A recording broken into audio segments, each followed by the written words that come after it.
नमस्कार दोस्तों, हिमानी जी के पॉइंट पर आप सभी दोस्तों का एक बार पुनः हार्दिक अभिनंदन। दोस्तों, जैसे आपको पता है, हम आपके लिए वन लाइनर प्रश्न फॉर्मेट में चर्चा करते हैं। तो शुरू करते हैं आज के इन प्रश्नों पर। सबसे पहले कोटेशन से देखिए आप, आओ चलें एक कदम उत्थान की ओर। ये कोटेशन एक बहुत ही महत्वपूर्ण कोटेशन है। दोस्तों, सोच बदलो गांव बदलो टीम नादोती के द्वारा नादोती तहसील मुख्यालय पर उत्थान कोचिंग संस्थान का संचालन किया जाता है, जो कि सभी समाज के बच्चों के लिए एकदम निःशुल्क रहती है। हमारे यहाँ प्रतियोगी परीक्षाओं की निःशुल्क तैयारी करवाई जाती है। तो जो भी आसपास के छात्र अध्ययन करना चाहते हैं, वो उत्थान कोचिंग संस्थान नादोती से जुड़े। तो चलते हैं हम आज के इन प्रश्नों की ओर। देखिए दोस्तों, ये प्रश्न भूगोल से संबंधित है और हम आपके लिए इस प्रकार की सीरीज आगे कई वीडियोस में लेकर आएंगे। तो शुरू करते हैं आज का पहला क्वेश्चन। देखिए दोस्तों, देश में पूर्वी घाट और पश्चिमी घाट का मिलन स्थल है। तो दोस्तों, पश्चिमी घाट और पूर्वी घाट का मिलन स्थल है नीलगिरी की पहाड़ी। इसके लिए आप देखिए, पश्चिमी घाट और पूर्वी घाट को हमको समझना जरूरी हो जाता है। तो इस तरीके से हम छोटा सा भारत का एक नक्शा बनाते हैं और इसके अंदर हम पश्चिमी और पूर्वी घाट ड्रॉ करते हैं। देखिए आप, यहाँ जो आपको नक्शा दिखाई दे रहा है, इसमें ये जो रेखा खींची है, ये पश्चिमी पश्चिमी घाट पश्चिमी घाट पर्वत श्रेणी है। इसको हम पर्वत श्रेणी नहीं कहते, लेकिन फिर भी समझने की दृष्टि से आप समझ लीजिए कि पश्चिम की तरफ जो एक पर्वतनुमा श्रेणी है वो है। पूर्व की तरफ ये हम पूर्वी घाट कहते हैं, इसको पूर्वी घाट। और ये भी एक कगारी भाग है। दोनों ही घाट कगारी भाग के रूप में जाने जाते हैं। इनको पूर्ण रूप से हम पर्वत नहीं कहते हैं। तो देखिए आप, ये जो यहाँ पर मिलन हो रहा है, पूरब और पश्चिम की तरफ की जो ये श्रेणियाँ, इनका मिलन हो रहा है, वो है नीलगिरी की पहाड़ियाँ। कौन सी पहाड़ियाँ? नीलगिरी की पहाड़ियाँ। नीलगिरी की पहाड़ियों पर ये दोनों श्रेणियाँ आपस में मिलती हैं और ये केरल और तमिलनाडु के बॉर्डर को टच करती हुई ये पर नीलगिरी की पहाड़ियाँ हैं, जो काफ़ी महत्वपूर्ण हैं। और दक्षिण भारत में कई उच्च श्रेणियाँ, जो चोटी हैं, उच्च चोटियाँ हैं, वो यहाँ पर स्थित है नीलगिरी की पहाड़ियों में। तो आगे चलते हैं अगले प्रश्न की ओर। तो देखिए आप, भारत की जलवायु किस प्रकार की है? तो दोस्तों, भारत की जलवायु उष्ण कटिबंधीय मानसूनी जल। अब इसको भी समझना जरूरी है। इस नक्शे में अगर देखें तो आपको भारतीय जलवायु समझ में आ जाएगी, लेकिन उससे पहले आपको कुछ चीज़ें और समझना है, वो समझ लीजिए। देखिए, ग्लोब की अगर बात करें तो ग्लोब पर 0 डिग्री अक्षांश 0 डिग्री अक्षांश, जिसे हम विषुवत रेखा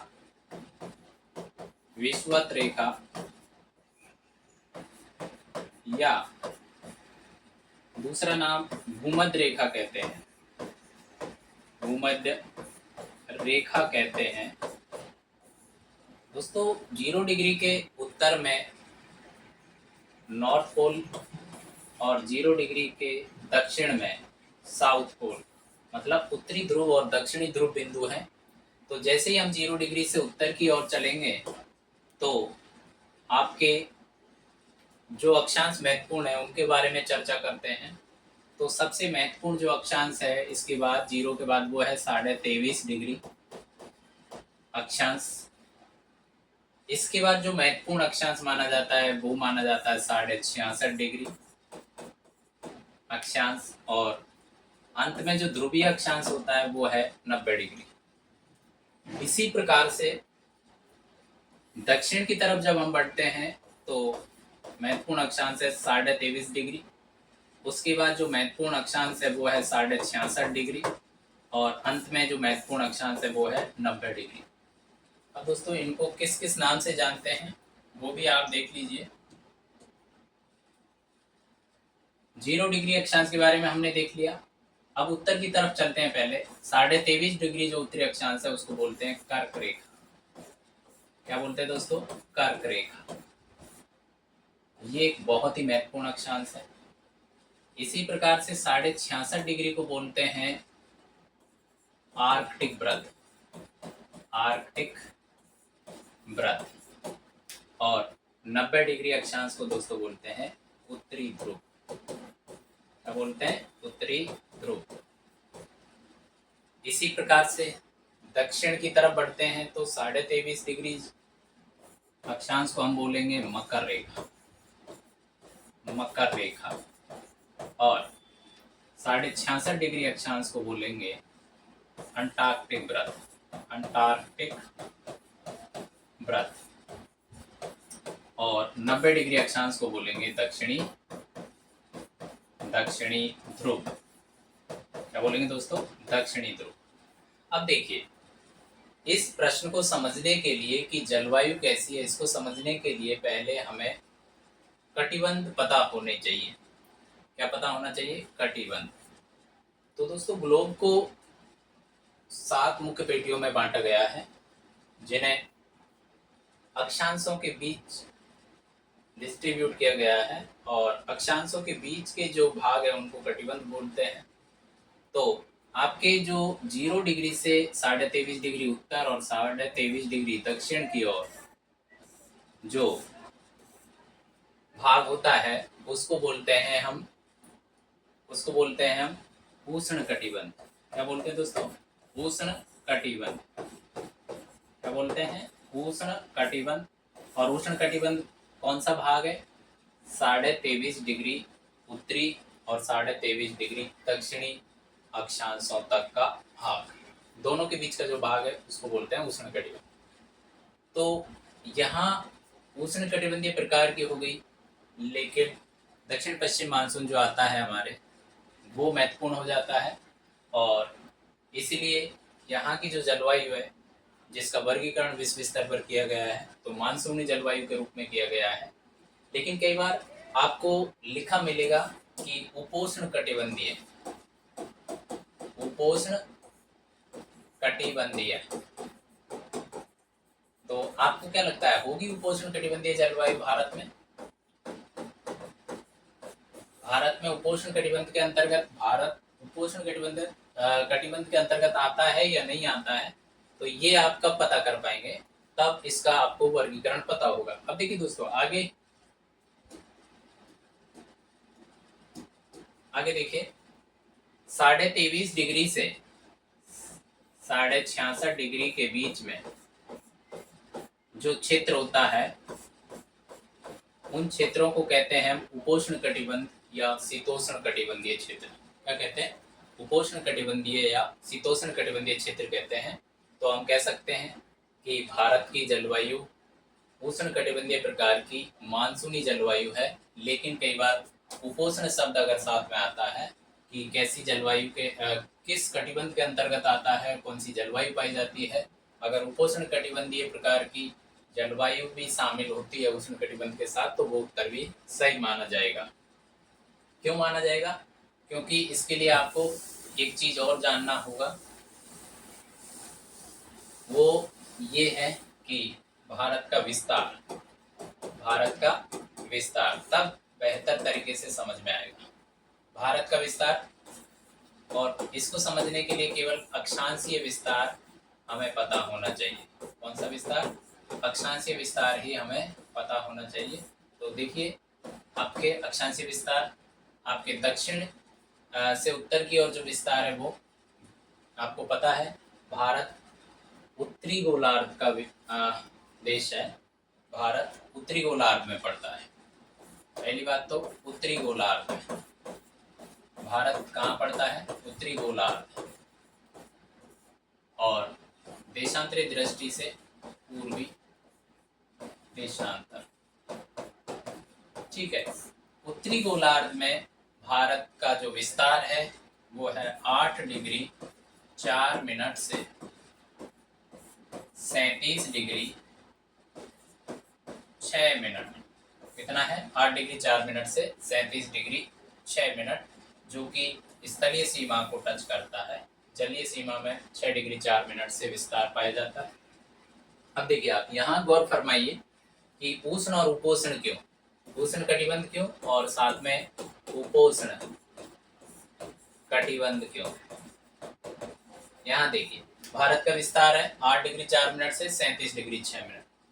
यहाँ हमने देखा कि 0 डिग्री से 23.5 डिग्री उत्तर और दक्षिण के बीच का जो भाग है उसको बोलते हैं उष्ण कटिबंध। क्या बोलते हैं दोस्तों? उष्ण कटिबंध। और 23.5 से 66.5 के बीच का जो भाग है उसको उपोष्ण या शीतोष्ण कटिबंध बोलते हैं। तो हमारा विस्तार कहाँ तक है? 37 डिग्री तक। हमारा भारत देश का विस्तार कहाँ तक है? 37 डिग्री तक है। तो उपोष्ण कटिबंध में भी भारत शामिल है। इस तरीके से ये बेहतर उत्तर हुआ इस प्रश्न का। आगे चलते हैं। आगे देखिए, अगला प्रश्न क्या कहता है? मिट्टी के कटाव का, अगला प्रश्न कहता है मिट्टी के कटाव का मुख्य कारण है। तो मिट्टी के कटाव का जो मुख्य कारण है वो है जंगलों का काटा जाना या वनस्पति का विनाश। जंगलों का काटा जाना या वनस्पति का विनाश, ये मिट्टी कटाव का मुख्य कारण। और मिट्टी कटाव को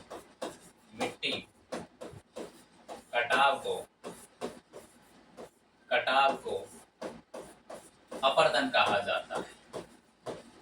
अपरदन कहा जाता है। और दोस्तों, सर्वाधिक अपरदन रेगिस्तानी क्षेत्रों में देखने को मिलता है।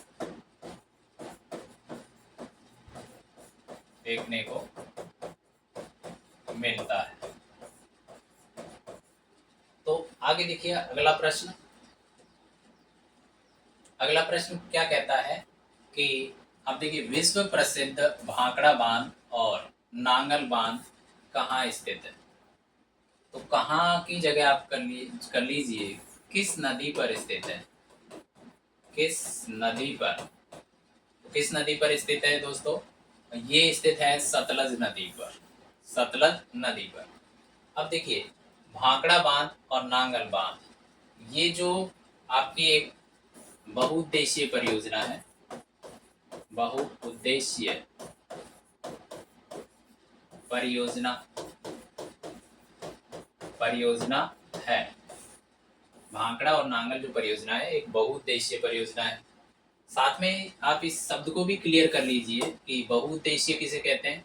ऐसी परियोजना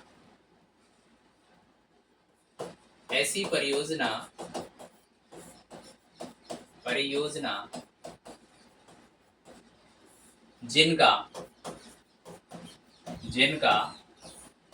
एक से अधिक उद्देश्य हो। वो परियोजना कैसी परियोजनाएं होती है दोस्तों? बहुउद्देशीय परियोजनाएं होती है। अब बहुउद्देश्य कौन कौन से हो सकते हैं उनको भी देखें। तो वो उद्देश्य हो सकते हैं आपके जल से सिंचाई और पेयजल की व्यवस्था।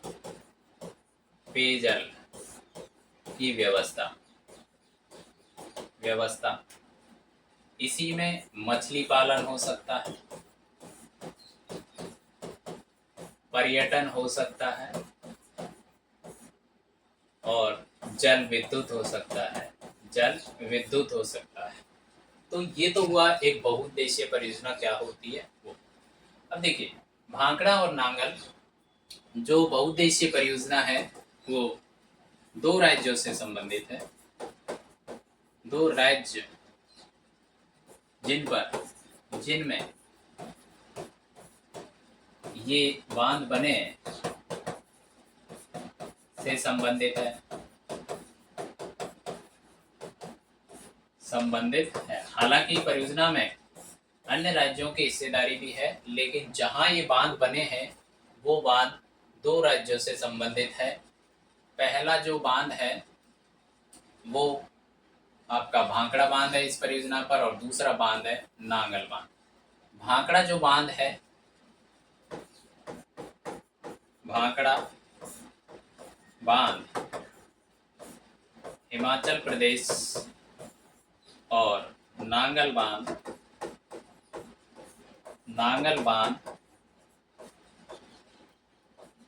पंजाब राज्य में स्थित है। दोनों राज्यों के नाम आगे। भांकड़ा बांध आपका कहाँ है? हिमाचल प्रदेश में। और नांगल बांध आपका कहाँ है? वो है पंजाब के अंदर। आगे देखिए अगला प्रश्न, बांदीपुर राष्ट्रीय उद्यान कहाँ स्थित है? प्यारे विद्यार्थियों, बांदीपुर जो राष्ट्रीय उद्यान है वो कर्नाटक राज्य में स्थित है। अगर हम बात करें उद्यानों की तो मुख्यतः दो तीन प्रकार के उद्यान हम देखते हैं। तो पहला नेशनल पार्क जिन्हें बोलते हैं हम राष्ट्रीय उद्यान, और दूसरा राज्यों में स्थित पार्क होते हैं जिन्हें बोलते हैं हम उद्यान। क्या बोलते हैं? उद्यान। और एक आखेट निषिद्ध क्षेत्र भी होते हैं। आखेट निषिद्ध क्षेत्र भी होते हैं। इनका अध्ययन हम जब वनस्पति और जीव जंतु पढ़ेंगे तब करने वाले हैं, तो अभी के लिए तो इतना ही समझ लीजिए।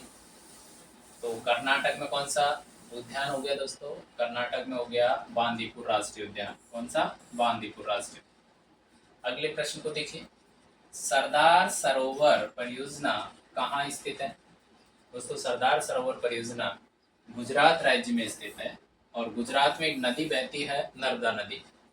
इस परियोजना से एक बहुत ही प्रसिद्ध पर्यावरणविद मेधा पाटकर का नाम जुड़ा हुआ है, जिन्होंने इस परियोजना पर जो स्थित बांध है सरदार सरोवर बांध, इसकी ऊंचाई को बढ़ाने को लेकर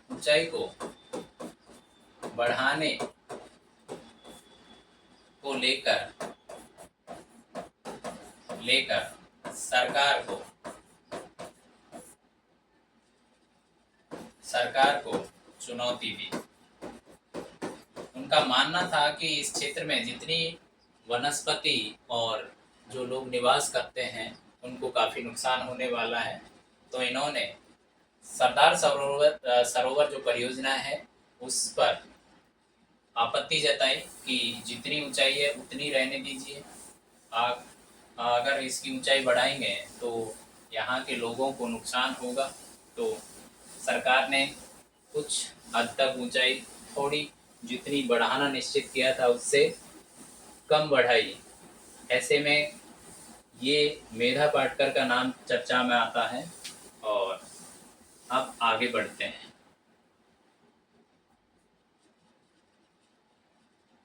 देखिए आगे बढ़ते हैं।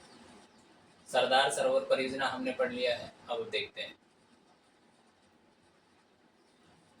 अगला प्रश्न, रबड़ एक बहुलक है। तो रबड़ कैसा बहुलक है? प्राकृतिक बहुलक। कैसा बहुलक है रबड़? एक प्राकृतिक बहुलक है। देखिए रबड़ आजकल कृत्रिम तरीके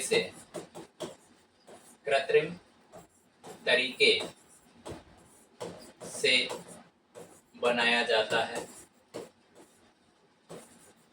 है, लेकिन रबर को प्राकृतिक तरीके से प्राप्त किया जाता है। अब प्रकृति में कहाँ से प्राप्त होता है? पेड़ से। रबर का जो पेड़ होता है उसमें एक दूध जैसा कुछ पदार्थ निकलता है, और दूध जैसा जो पदार्थ निकलता है उसको बोलते हैं लेटेक्स। क्या बोलते हैं? लेटेक्स। तो इससे प्राकृतिक रबर तैयार किया जाता था। लेकिन आज के आधुनिक युग में प्राकृतिक रबर से आवश्यकता पूर्ति नहीं हुई, तो कृत्रिम तरीके से रबर बनाया जाने लगा। अगले प्रश्न पर चलते हैं। कपास के लिए आदर्श मिट्टी है। तो दोस्तों, कपास के लिए जो आदर्श मिट्टी है वो काली मिट्टी होगी, क्योंकि काली मिट्टी में कपास बहुत ही आसानी से पनपता है। और इस काली मिट्टी की महत्वपूर्ण जो विशेषता है, ये ज्वालामुखी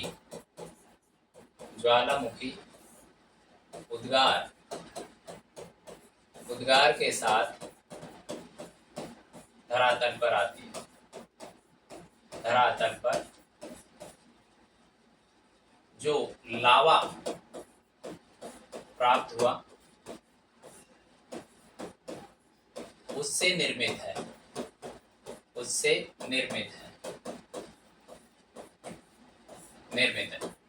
दोस्तों देखिए, मिट्टी निर्माण की जो प्रक्रिया है वो देखिए आप कि मिट्टी का निर्माण कैसे होता है। तो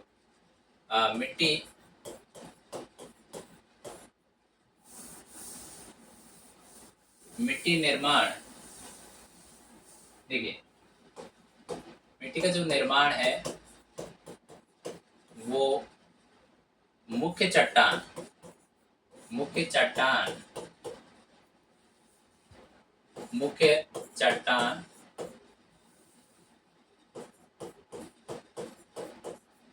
के अपर्दन और अपक्षय की प्रक्रिया से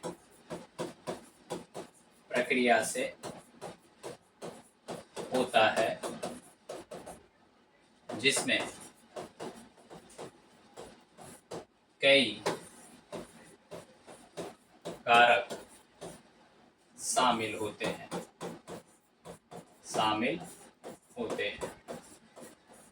कई कारक क्या होते हैं? शामिल होते हैं।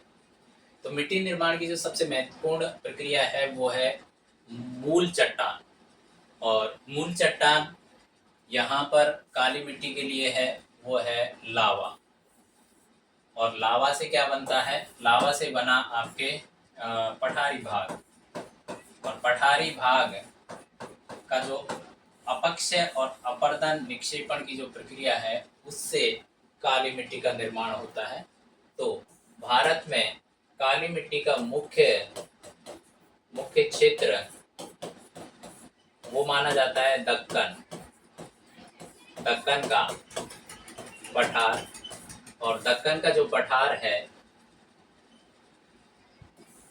उसका जो विस्तार है, जहाँ जहाँ पर ये पाया जाता है वहाँ वहाँ पर काली मिट्टी पाई जाती है।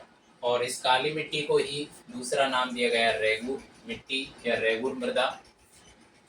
इस कपास के लिए हम कह सकते हैं कि कपास सफ़ेद सोना है। कपास क्या है? सफ़ेद सोना है। कॉटन इंडस्ट्री के लिए कपास महत्वपूर्ण है। तो आगे देखिए, अगला प्रश्न है, देश के राज्यों में पाकिस्तान के साथ सर्वाधिक सीमा लगती है। तो देखिए दोस्तों, पाकिस्तान के साथ जो सर्वाधिक सीमा लगती है वो अब वर्तमान में राजस्थान की लगती है। पहले जम्मू कश्मीर की लगा करती थी, लेकिन जम्मू कश्मीर के विघटन के बाद अब जो सर्वाधिक सीमा लगेगी वो राजस्थान की लगेगी। तो देखिए, सीमा को क्या कहते हैं पहले तो ये जान लेते हैं। भारत व पाकिस्तान के मध्य सीमा रेखा को कहा जाता है, क्या कहा जाता है? Red Cliff. क्या कहा जाता है? Red Cliff. क्यों कहा जाता है? क्योंकि देश के विभाजन से पूर्व अंग्रेज सरकार ने या अंग्रेजी हुकूमत ने सीमा निर्धारण का काम सर रेडक्लिफ को सौंपा। उन्होंने जो सीमा का निर्धारण किया तो उन्हीं के नाम पर इस सीमा रेखा को जाना जाता है रेडक्लिफ रेखा। क्या जाना जाता है? रेडक्लिफ रेखा। अब देखिए, रेडक्लिफ रेखा अभी वर्तमान में, इससे पहले की बात करते हैं। रेडक्लिफ रेखा पहले 4 राज्यों से गुजरती, और वो राज्य हैं जम्मू कश्मीर, बी आपके पंजाब, और सी राजस्थान, और डी आपके है वो है गुजरात। तो पहले ये स्थिति थी रेडक्लिफ रेखा की, लेकिन अभी जब राज्यों का पुनर्गठन किया गया तो उसमें जम्मू कश्मीर को 2 भागों में तोड़ दिया गया। 2 भागों में तोड़कर जम्मू को एक लद्दाख केंद्र शासित प्रदेश और दूसरा जम्मू एंड कश्मीर केंद्र शासित प्रदेश बना दिया गया। ऐसे में अब बात आती है कि जम्मू कश्मीर टूटने के बाद अब रेडक्लिफ रेखा कितने राज्यों से गुजरती है? तो दोस्तों, अब 3 राज्यों से रेडक्लिफ रेखा गुजरेगी। उसमें एक है राजस्थान, एक है पंजाब और एक है गुजरात। तो दोस्तों, एक और नया प्रश्न बनकर सामने आता है कि केंद्र शासित प्रदेश रेडक्लिफ पर कितने स्थित होंगे? तो वो 2 होंगे, एक लद्दाख होगा और एक जम्मू कश्मीर होगा। आगे की चर्चा नए वीडियो में करने वाले हैं, तो फिर मिलते हैं एक नए वीडियो के साथ। तब तक के लिए जय हिंद, जय भारत, जय जय राजस्थान। धन्यवाद।